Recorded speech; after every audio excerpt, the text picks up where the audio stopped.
Today, we're going to try and deconstruct one of Bob Dylan's most haunting and mysterious songs, Señor, Tales of Yankee Power.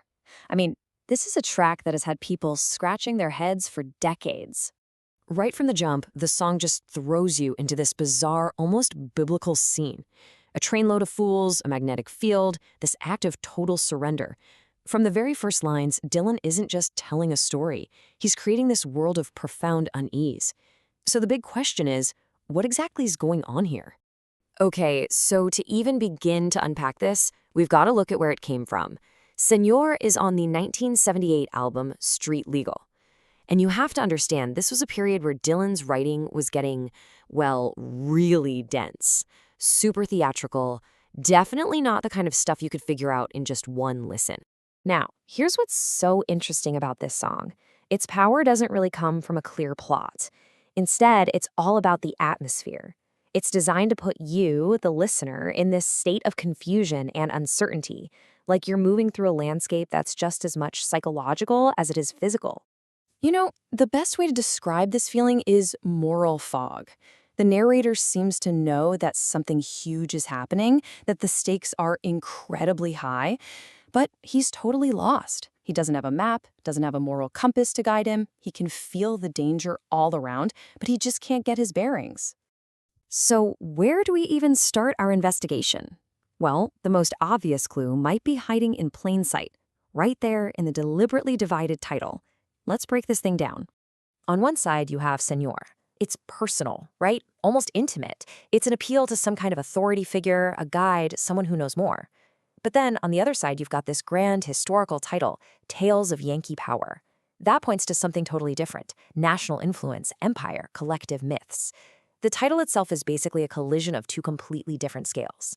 And this just perfectly sets up this central puzzle. Is this whole journey a personal crisis, a desperate search for one-on-one guidance? Or is it an allegory for a whole nation's soul-searching, a commentary on the consequences of American power? The song forces you to hold both of those ideas in your head at the exact same time. Now, you might be thinking, well, why don't we just ask the guy who wrote it? The thing is, if you turn to Bob Dylan for answers, the mystery just gets deeper. He's actually given several conflicting stories about where the song even came from. For example, sometimes he's described a literal vision, seeing an old man on a train coming up from Mexico. Other times he's framed it as a deeply personal song about the confusing aftermath of a breakup. And then, at other times, he's suggested it was just pure imagination, a song whose meaning was a mystery, even to him. So here's the crucial point. These aren't just memory lapses. Dylan seems to be doing this on purpose, cultivating that ambiguity. His comments give us permission to dig deep, to interpret the song seriously, but they refuse to give us one single solid answer. The uncertainty, that's part of the design. Okay, let's explore another really powerful layer that's lurking just beneath the surface here. And that's the song's unmistakable apocalyptic tone. This doesn't feel like just any journey. It feels like something final is at stake. The entire song has the atmosphere of a final test. This trip through a desolate borderland feels less like simple travel and much more like a moral trial. A point of no return where literally everything is on the line. And building on that, there's this heavy sense that the characters are operating under the weight of some ultimate judgment. Even without any explicit religious language, the song is just saturated with this kind of apocalyptic pressure, this feeling that history itself has reached a breaking point. And all of this leads to a feeling of profound moral exposure.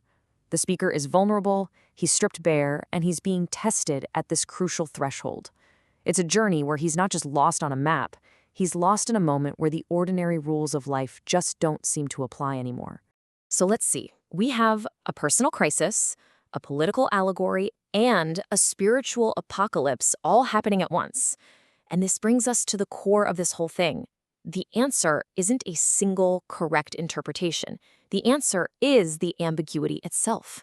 There's a great term for this quality: interpretive durability. The reason Señora has lasted so long and continues to fascinate us is because it offers so many different ways in.